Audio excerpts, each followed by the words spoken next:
Hey guys, oh, it's echoey in here. Hopefully this audio is good. I am getting ready to start loading my kiln for the first time. A while back I did a video on test running it, but I haven't actually fired anything in it still. So I'm getting to the point where I have enough pots to do that. So I thought I'd go ahead and start loading it. Now, I've never loaded this kiln before, so I don't actually know how many pots are gonna fill it up. And this first run, I just really need to do, and so I'm not worried about underloading it. With kilns, it can feel big on the outside, but feel a lot smaller on the inside because of how thick your walls are. And I feel like that's more true the smaller the kiln is. So I have no idea how much room all my pots are gonna take up. So I've got these pots here. I've got some kiln shelves and some kiln furniture, and I've got these pots here. These are part of a series of 100 cups that I'm doing. So you may have seen these on Instagram if you follow me there, but this is number 10 of 100. Up here, Robert, my husband, came out and he threw some pots, and I've got some more pots and things going on over here. I also have kind of a strange problem that I'm sorting through right now, where I have a bunch of different clay bodies that I have collected over the years, partially because the public studio I used went into transition mode, moving from an old facility to a temporary facility to a new facility, and that all happened during COVID, so I would buy clay and then not get to use it because I didn't have a home studio fully set up at the time. In the temporary building, we could only use mid-fire clays. And now that we're back in a permanent facility, they're only using high fire clays. So I have a mixture of mid and high fire clays in here, as well as like random clays that I don't know how they turn out, mid fire clays and high fire clays. And I'm just trying to like figure out, what do they look like? How do I want to use them? And so I'm gonna have to take extra notes on the pots that I'm loading in the kiln today, because I've got 1, 2, 3, 4, 7 different clay bodies on this shelf alone. So I think taking notes on your kiln firing is a good practice, a good habit to be in. And taking some notes on your pots, especially if you're trying to like troubleshoot something or figure out a certain process, is a really good idea. But I think what I'm doing is going to be overkill for most people, because I'm going to be individually writing things down for each pot. Oh well. What's going to be even more complicated is that I'm trying to get consistent at making the same pot over and over, and these heights are all slightly different, but I also don't know what my shrink rate is on my clay, and I have a specific size that I'm trying to aim for. So I'm gonna be measuring each of these and writing down notes about them. These cups have numbers on them. This is number 9. So that's gonna make it easier for me to write down the individual measurements and notes. And then the goal is also for me to be able to label them accurately on my store once they're ready for sale. This isn't a thing that I've done before. I don't have a system. I don't know exactly what I need, what I'm trying to do, except that I want to make these cups more consistently. And one thing I thought I did, I thought I wrote down how much clay I started with, and then I can't find my notes on that. So I can weigh these, but they're gonna be a lot lighter because the water has evaporated out of them. But I figured I'll just track and see what's what after I fire them, how they change, so that I can make adjustments to the remaining 100 as needed. I took a printmaking class. In printmaking, you want each print to be identical to the next print, and you don't make it part of the addition if they're not identical. But this isn't printmaking, and I decided that I was just gonna do my best to make it consistent, to make it a set rather than make it identical.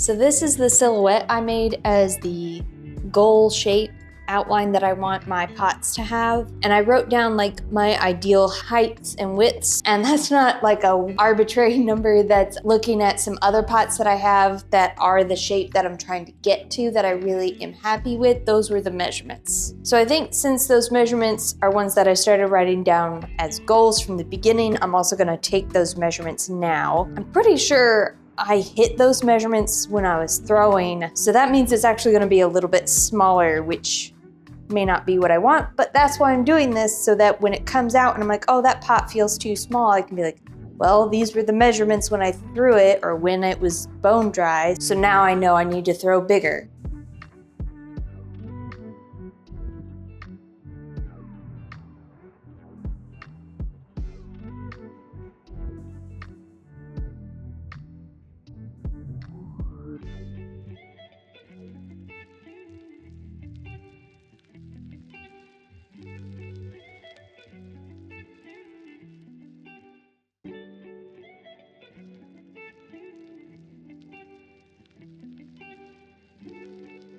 There's all that info. Now I can actually load the kiln. Well, I say I'm ready, but then I realize I probably want to put some kiln wash on my shelves first. Strictly speaking, kiln wash isn't for bisque firing. You don't need it at all. But I have found that my kiln wash lasts longer when I fire it with the bisqueware.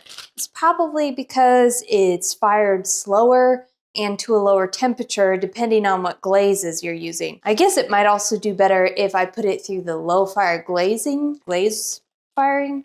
I'm not sure how much to do. I'm used to doing this for my bigger kiln at school, so let's start there. Really trying not to create a lot of dust with this. It's probably too much water. This brush is too big. Yeah, I really just don't have the right supplies for this.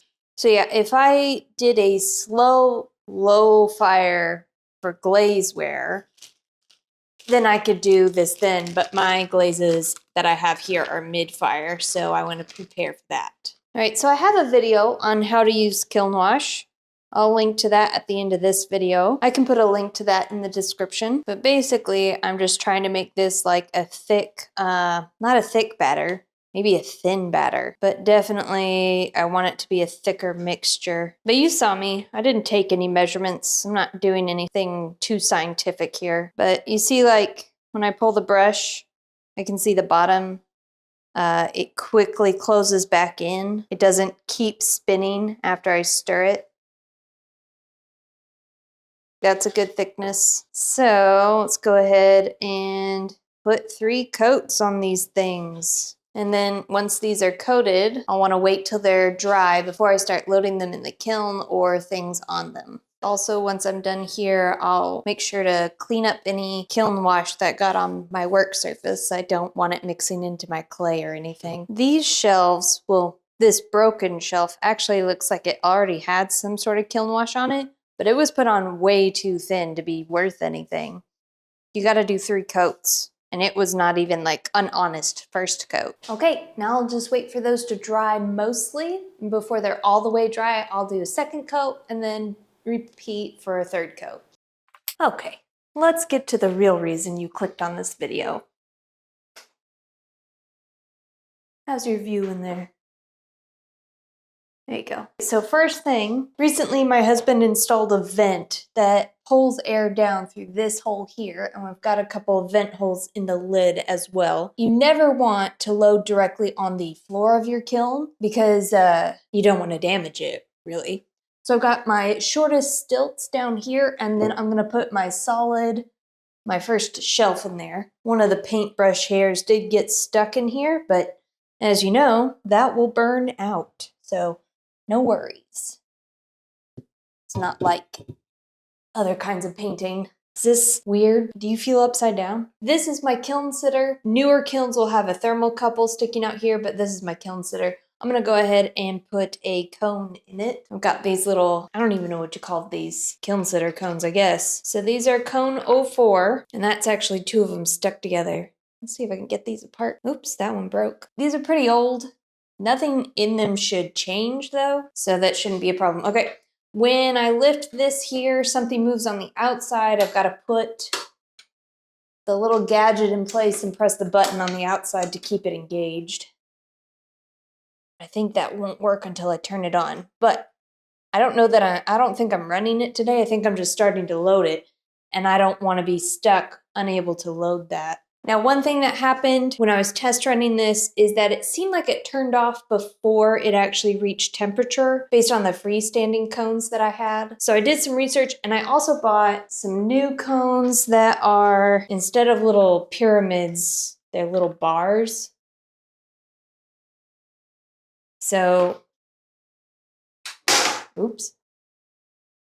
This one is like a little pyramid, which is how they're usually made if they stand on their own, and how I've always seen them made for the kiln sitter. But I went ahead and bought some that are bars. Now, the reason I'm not using these today is because they're for cone 5, which is for my glazing. Bisqueware you can do to cone 03 or 05 or, anywhere in that general area. So it doesn't have to be exactly to the right temperature to get a good outcome. We've got a big range to play with, so even if it turns off early, we'll be fine. I'm gonna start by loading the cups. I've got some stilts here. That should be a good height for them. And when I put the next shelf on, it's gonna be 2 shelves.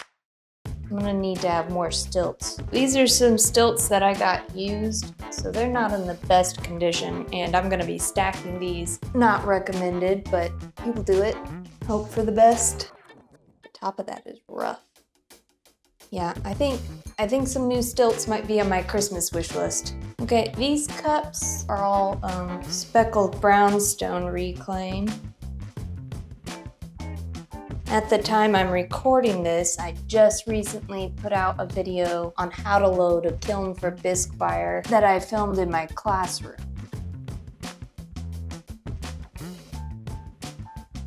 It's looking like all 10 of these will fit down here. Oh yeah, plenty of wiggle room here. Depending on how tightly you pack your kiln, that can change the airflow. And when you have an electric kiln, actually I think any kiln, and changing the airflow can create hot spots or cool spots in your kiln.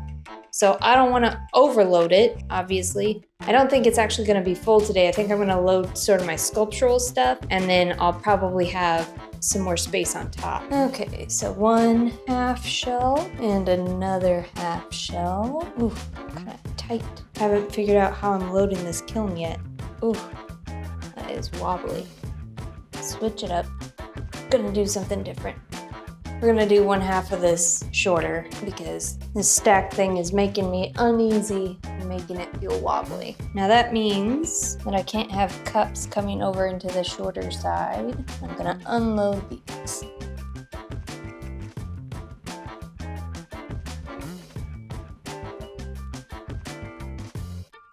Now this guy is solid, so I'm definitely gonna need to fire slowly. He's been drying for a long time to prepare for this. I want to put one more thing here, but I don't have anything else short enough, so we're just gonna leave it a little bit loosely packed on that side since I'm not firing that pinch pot. The origami crane's tail is just barely too tall for this.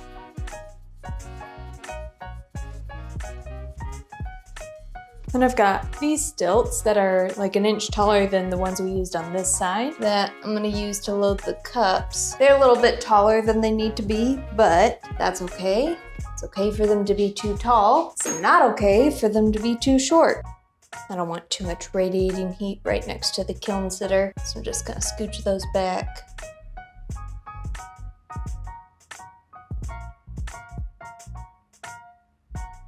I don't know what I'm gonna load on this side. Robert made something tall, so I may just not use a shelf on that side. Look at this shelf, it's so much thinner than my other ones. This one was in the kiln, came with it, and it's broken in half. Like, it's not supposed to be a half.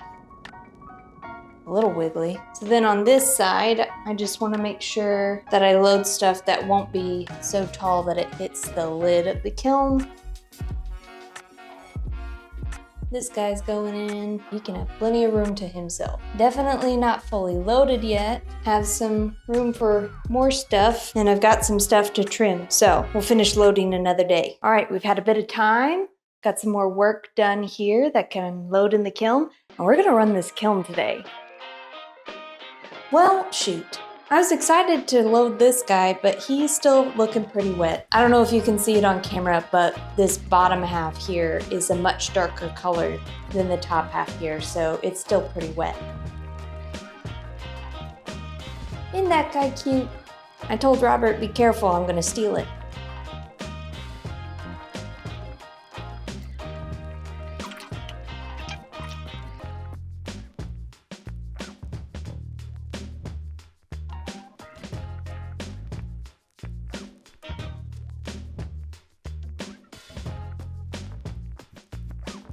Oh yeah, you're not imagining it. This side was loaded before, but it made me nervous to leave the origami crane loaded, and then I just started unloading everything and had to stop myself. All right, everything's loaded, including the cone and the kiln sitter. So we are ready to fire this. It's been really humid here, and this is my first time running an actual real bisque fire in this kiln. So I'm gonna take it real slow. I'm gonna use my trusty kiln firing schedule here and keeping track. Gonna keep track of that here. When I would run a bisque fire in my school kiln, it would take 12 to 14 hours. So that's kind of what I'm aiming for. I'm not sure if I'll keep tracking my kiln firing like this. I think it's gonna be helpful so that I can keep track of my time, but I may not find it necessary after a while. I've just been keeping track of my kiln firings on some sort of paper for a long time because I was firing for my classroom, so I wanted to make sure that the kiln was firing at the same rate and not wearing out. And then before that, I helped fire a kiln at a shared studio, and since there were multiple people involved, we would all write down our times and stuff. So I don't know, just habit. I'm gonna go ahead and get this started, and our first step, we're gonna do a candle, and I'm actually gonna run it a bit longer because it's been humid and the pots feel cool to the touch, but it's also just kind of cool in this room and outside. So I just wanna be safe. I don't wanna blow things up my first firing in this kiln. Okay, some quirks of my kiln.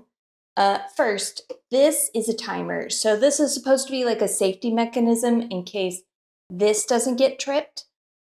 This is supposed to be a timer that winds down, kind of like those kitchen egg timers, but it doesn't actually work. So it's important for me to come out here and make sure that the kiln does eventually shut off. One thing we have to do with the kiln sitter is make sure this button is pressed. That button won't stay pressed if this timer is not set somewhere. So if this timer is on 0, that button won't stay on. Then we have these. So my different buttons here are turned to medium. So I'm going to turn them both off. I want to turn the low on. And next time, I want to make sure I turn these knobs off.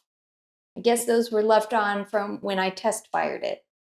So I want to start with low on. I want to start with the peepholes open.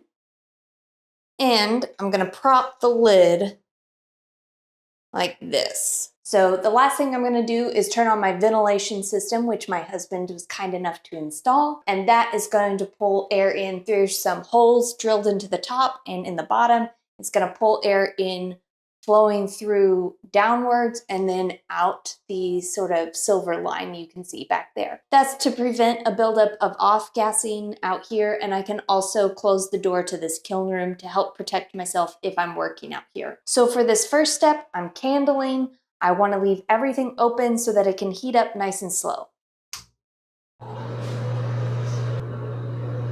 Oh, I wonder if you can hear that through my microphone. That's going to be distracting in the later updates. Okay, time to check on the kiln. It has been warming up for a couple hours now, so I want to decide now if I want to candle it for a little bit longer, and I've already decided I'm going to candle it a bit longer. When we come in to the shop, got this woodworking area out here. Smells like wood shop. When you walk into my back section where I have my clay stuff, you can smell it. So I've just left the kiln door open because I don't know how hot it's gonna get in here, and I didn't wanna damage the kiln by having it get too hot on the outside. I also have this little heat measuring gun. So the way this works is I can aim it at something, and this says the floor is 70 degrees, shelf is 75, wall is 76. Kiln is in the 80s. Kiln opening, woo, over 100. I bet you this handle is too hot. Yeah, that's a little too hot. I'm gonna need an oven mitt, and I don't have one out here. So I'm just gonna take a little peep in here. Pots look fine. I don't think you can see them. I don't want to spend too much time out here since I can smell the kiln running, but that gives me a good idea. Yeah, definitely not. It doesn't want to focus in there. The little temperature gauge lets me know that this is candling. Candling is holding your kiln at a low temperature below the level that water boils. So that's like 100 degrees Celsius, 200 degrees 212 Fahrenheit. As long as I keep it below that temperature, the water can evaporate off without the pots exploding. So pots don't explode at high temperatures.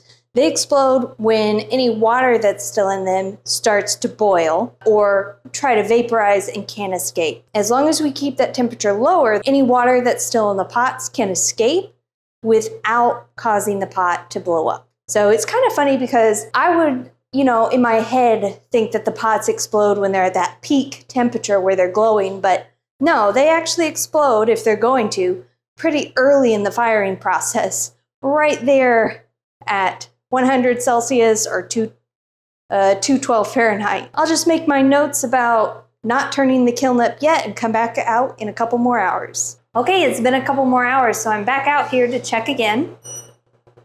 All right, 73, 74 on the floor, 93 on the kiln. We don't want it to exceed 100. At least that's what the case was for my electric kiln at work. Above the lid, ooh, we're getting up there. Yeah, over 100. It read like 200 there for a second. I don't know where that was. But this time I did bring an oven mitt to go ahead and close this. Oh yeah, let's do the handle. Ooh, like 200 degrees on the handle. 100 on the stilt that I'm gonna try to remove. Of course, I only brought one oven mitt. I should probably go get another one. And I'm gonna have to set you down to do this safely. Got a towel.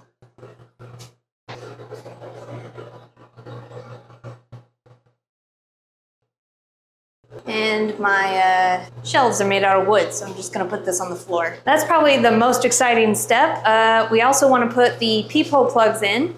So let's go ahead and do that. Ooh, real good video.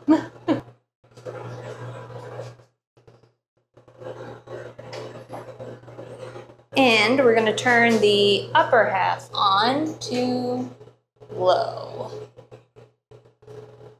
All right, it's a lot happening, but that is per the instructions. Oh, nope, lid propped.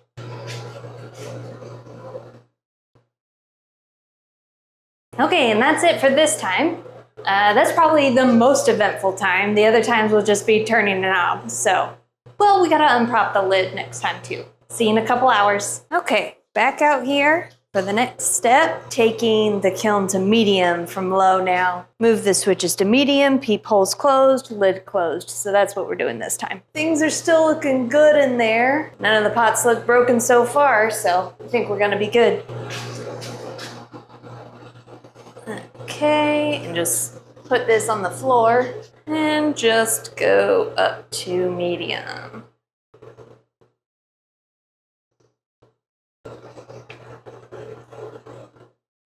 All right, that's it for now. See you in a couple hours. Thinking about it again, walking back to my house, I wondered if I should only turn on the bottom knob to medium to slow down that heating process. And I came back out here to do that, to turn the top knob back down to low.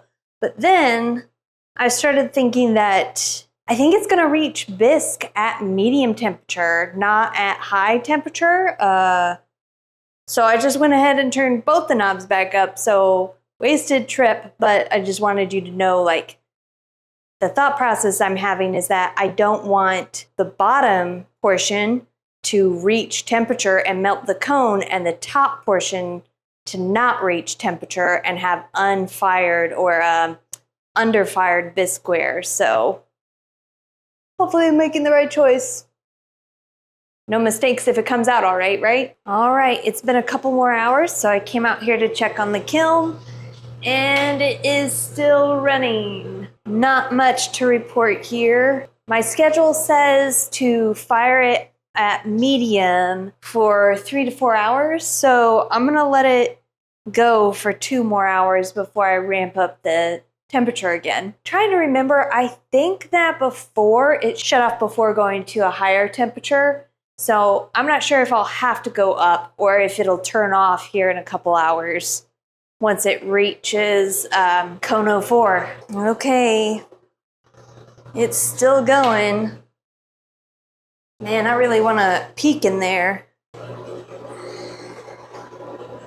Ooh, it's glowing.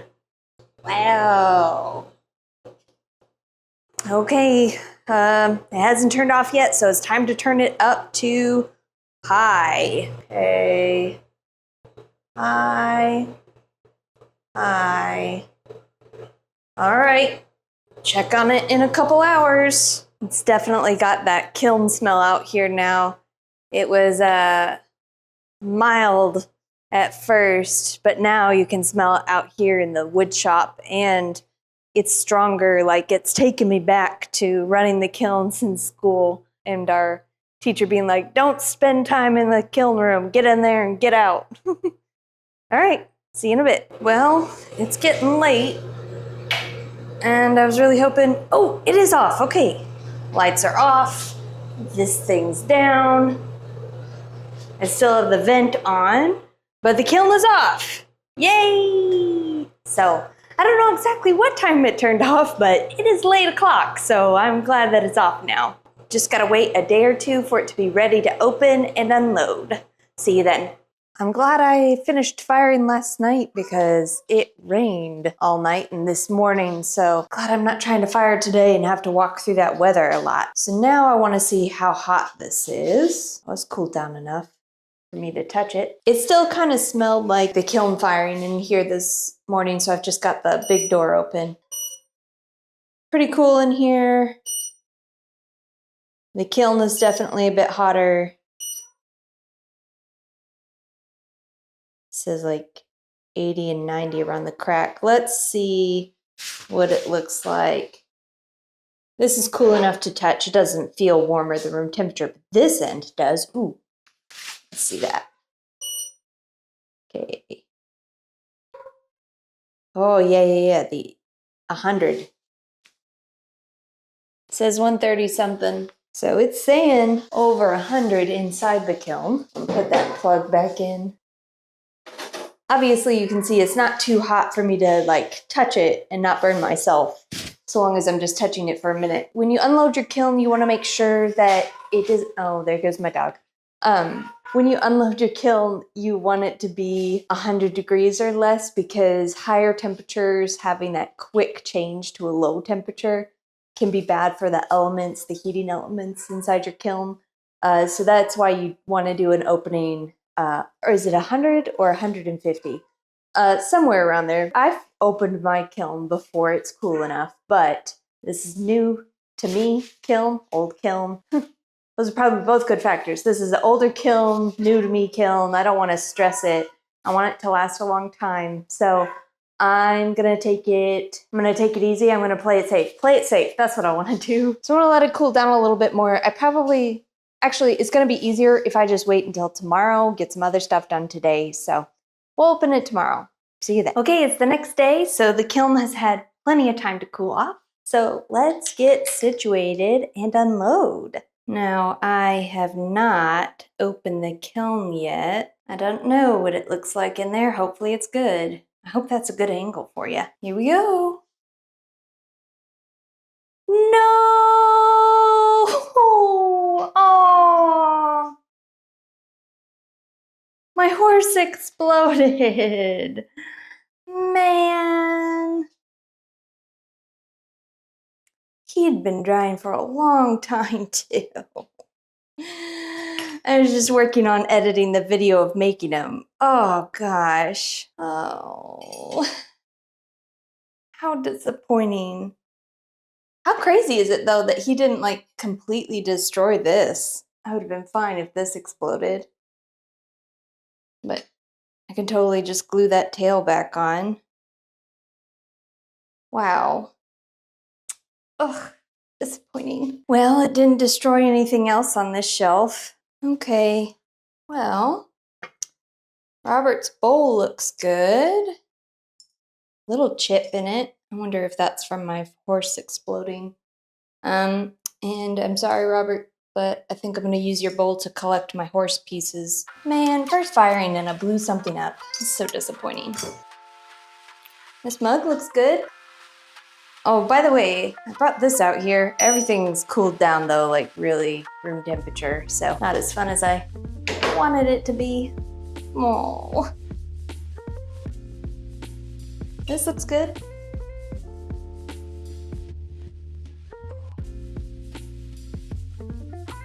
This, I think, is my clay that I haven't used yet. This is Buffalo Wallow. Looks pretty nice. Much darker and more tan than some other clays that I'm using. Man, I ran that candle for a long time too. Guess I'm just gonna have to get used to figure out this kiln's temp. All the cups look good.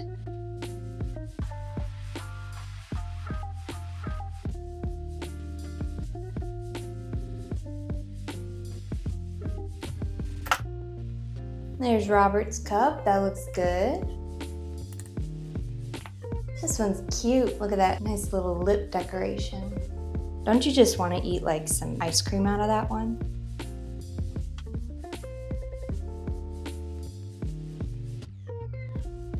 Oh, good. Now see, this is crazy, okay? So this is my monkey sculpture. This is solid terracotta, no hollowed out spaces in it. And he's been drawing for a long time, so I'm really glad he made it. Thinking about my horse, here's another piece. It did have a hollowed out space in it, and I'm thinking I forgot to poke a hole for the air to escape, you know? Nope, that's his head. I think I forgot to poke a hole so that this hollowed out space could fully dry the way it needed to. Ugh, so disappointing. Rookie mistake. Here's this little guy, so cute. I don't know what I'm gonna do with that. I like him though. That's also that Buffalo Wallow clay, which is a mid-fire clay, and then these are a high fire clay. Oh no. These are not high fire, these are mid-fire. These are speckled brownstone, so the speckles won't come out until it's fired to its vitrification, to its highest temperature. And these, remember, are part of my series that I'm working on. It's gonna be 100 of these. And then last, I've got this box here with the hummingbird carving on it. That looks good. And this is a clay body that I haven't fired to a finished state yet. This is a tableware, a real groggy clay. It was tough to throw with. I like my carving, and my little patch hung in there, so that's really good. Okay, I'm just gonna finish cleaning out the last bits from the horse. Ugh, still sad. That's it for the kiln unloading. Oh yeah, I don't know if you care to see this, but here's the cone. This one bent a lot nicer than when I did the test firing.